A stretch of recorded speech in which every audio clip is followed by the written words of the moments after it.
சிறந்த நடிகர் அவருக்கு முதல்ல அந்த விருது கொடுத்தது என்னுடைய ரோஜா பத்திரிகையின் சார்பாக நடத்தின ரோஜா விருது விழாவில் தான் கொடுத்தோம். அவர் தான் வந்து என்கிட்ட கெஞ்சுவார், கொஞ்சம் பார்த்து பண்ணி விடுங்கண்ணா, கொஞ்சம் பார்த்து பண்ணி விடுங்கண்ணே அப்படிம்பாரு. யோ அது சொல்ல முடியாதுன்னு வச்சுக்கீங்களேன். நல்ல பையன் தான் விஜய். அதனால் சரி நம்ம தமிழ் பையன், தமிழ்நாட்டு பையன் நல்லா வரணும் அப்படிங்கிறதுக்காக சிறந்த நடிகர் சிறப்பு பரிசு. என்ன படத்துக்கு கொடுத்தீங்க? அது தேவா படத்துக்குன்னு நினைக்கிறேன். முதல் ஷூட்டிங் நடக்கும்போது பத்திரிகைக்காரங்களை வர வச்சு விஜயா வாகினி ஸ்டுடியோவில் ஒவ்வொரு பத்திரிகைக்காரங்க கையிலேயே விஜய் கையை பிடிச்சி வச்சு, இவன் உங்கள் பையன் மாதிரி, இவனை பார்த்து வளர்க்க வேண்டியது உங்கள் பொறுப்பு அப்படின்னு என் கையை மேலே விஜய் கையை வச்சு கையை பிடிச்சி கொடுத்து என்கிட்ட ஒப்படைக்கிறார். விஜயை பெரிய ஆள் ஆக்க வேண்டியது நீங்கள் தான் அப்படின்ட்டு. பையனை ஹீரோவாக்கணும்னு 3 படம் சொந்த காசை போட்டு அந்த காலத்திலே அவர் கிட்டத்தட்ட ஒரு 2 கோடி ரூபா அளவுக்கு வந்து முதலீடு பண்ணார் பையனுக்காக. ஆரம்பத்திலேருந்தே வந்து விஜயுடைய அப்பா வந்து தான் பையனை வந்து தமிழ்நாட்டினுடைய முதல்வரை ஆக்கணுங்கிற ஒரே எண்ணத்தோடு தான் அவர் எல்லாமே பண்ணார். விஜய் ரசிகர் மன்றம்னு ஆரம்பித்தது. விஜய் ரசிகர் மன்றம்னு ஆரம்பித்து அந்த ரசிகர் மன்ற தலைவர்களுக்கு இவங்களுக்கெல்லாம் சம்பளம் கொடுத்து அவர் ஃபீட் பண்ணிகிட்டு இருந்தார். ஸ்ரீனிவாசா டூர் நடத்தும் ஆன்மீக சுற்றுலா. தொடர்புக்கு 9384854560.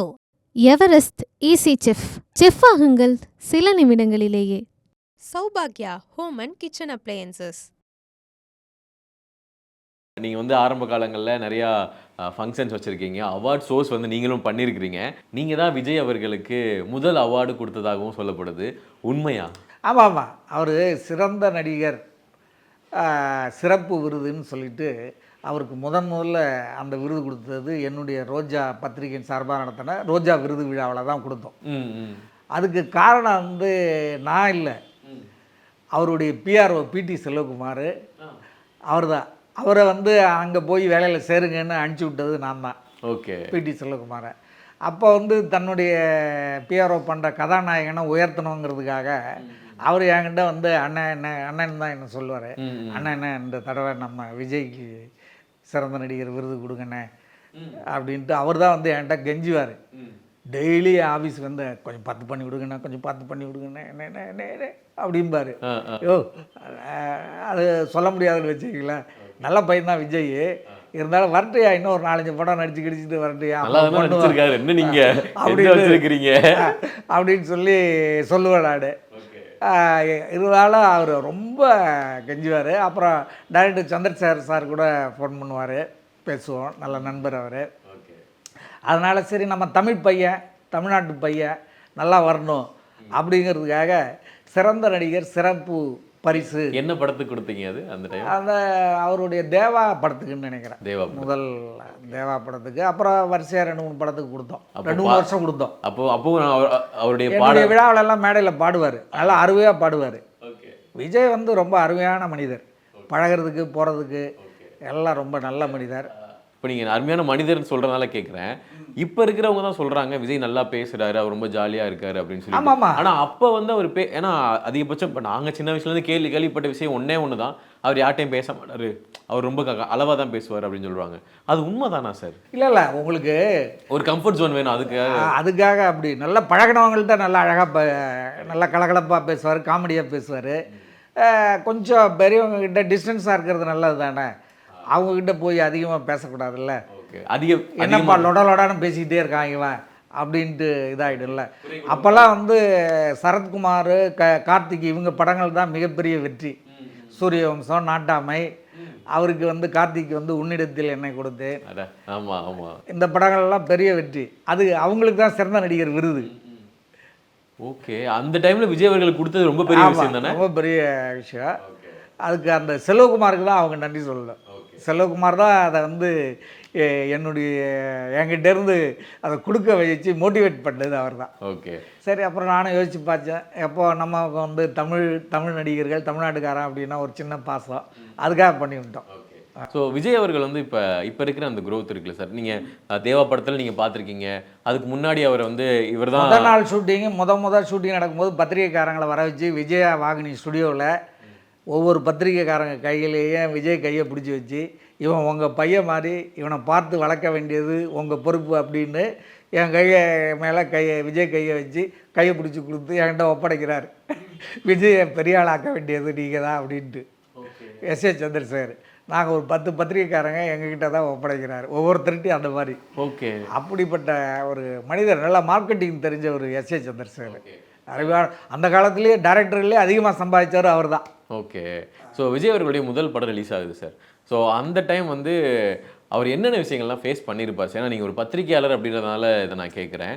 ஏன்னா அவர் வந்து அழுதாரு வச்சாரு அந்த மாதிரி விஷயங்கள்லாம் இருக்குல்ல, அதனால கேட்குறேன். அதெல்லாம் அவர் ஒன்றும் அப்படிலாம் இலக்கிய மனது படைத்தவர். ஆனால் அவங்களுடைய சிஸ்டர் இறந்து போனது இன்னைய வரைக்கும் அவர் அதுக்காக வருத்தப்படுவார்.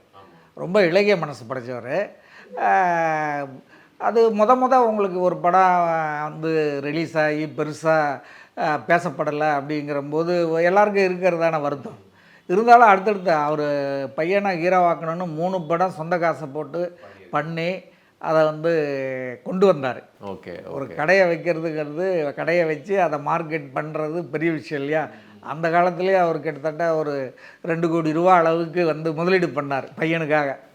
அப்போது ரொம்ப பெரிய விஷயம். ஆமாம், பண்ணி அதே மாதிரி அந்த பையனை வந்து ஹீரோவாக்கிட்டார். பாசில் படத்தில் தான் பெரிய ஹிட்டு, அது மாபெரும் ஹிட்டு. சார் உங்களுக்கு இப்போ டக்குன்னு விஜய் அவர்கள் அப்படின்னு சொன்னோன்னே அவருடைய படங்களில் நீங்கள் இப்போ நீங்கள் தேவா பற்றி சொன்னீங்க, அவரை மீட் பண்ண விஷயத்தை சொன்னீங்க, நிறைய பத்திரிகையாளர் மீட்டிங்லாம் பார்த்துருப்பீங்க. உங்களுக்கு டக்குன்னு இப்போ சொன்னோன்னே எந்த இடம் சார் உங்களுக்கு ஞாபகம் வருது விஜய் அப்படின்னு சொன்னோன்னே? படத்தில் சொல்கிறீங்களா இல்லை பொதுவாக சொல்கிறேன் நான், நீங்கள் வெளியே மீட் பண்ணியிருக்கீங்களா? இல்லை, எந்த இடத்துலையுமே வந்து அவர் மரியாதையாக தான் பழகுவார். போன உடனே ரிசீவ் பண்ணார், வாங்க சார் நல்லா இருக்கீங்களா எப்படி அப்படின்ட்டு ரொம்ப பண்பாடோடு தான் பழகுவார். எல்லாரையுமே வந்து ஒரு மரியாதையோடு தான் அவங்கள்ட்ட டீல் பண்ணுவார்.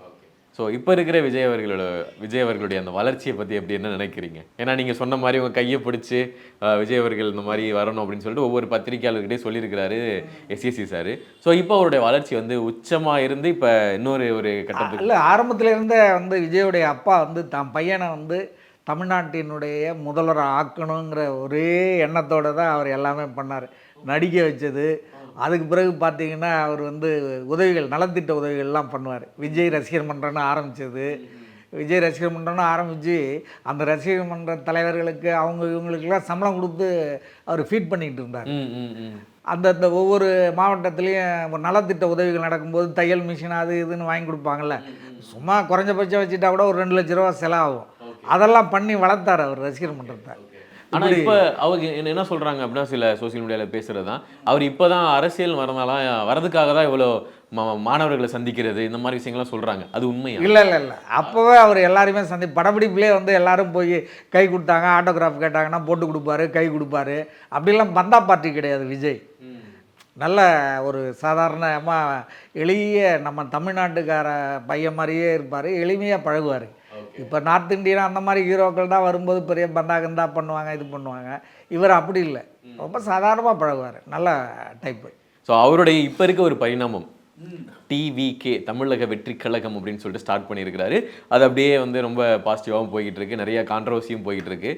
அவருடைய இப்போ இருக்க காலகட்டத்தை நீங்கள் என்ன எப்படி சார் பார்க்குறீங்க? அவர் வந்து முதலமைச்சர் அப்படின்ற ஒரு கேட்டகரிக்கு வருவாரா, இல்லை அவர் வர்றதுக்குன்னா எத்தனை வருடங்கள் ஆகும்? இல்லை, அவருடைய லட்சியம் வந்து முதலமைச்சர் ஆகணுன்ட்டு அதை நோக்கி அவர் பயணிச்சுக்கிட்டு இருக்கார். இந்த பயணத்தில் வந்து உடனே நேரடியாக போய் அந்த பயணம் வெற்றி பெறதுக்கும் வாய்ப்பு இருக்குது. நடுவில் டயர் பஞ்சர் ஆகும், வண்டி ரிப்பேர் ஆகும், அதெல்லாம் சரி பண்ணிட்டு போகிறது கூட வாய்ப்பு இருக்குது. ஓகே. அதனால் வந்து உடனே முதல்வர் ஆவார் அப்படின்லாம் சொல்ல முடியாது. ஸ்ரீனிவாசா டூர் நடத்தும் ஆன்மீக சுற்றுலா. தொடர்புக்கு 9384854560. எவரெஸ்ட் ஈஸி செஃப் ஆகுங்கள் சில நிமிடங்களிலேயே. Saubhagya Home and Kitchen Appliances.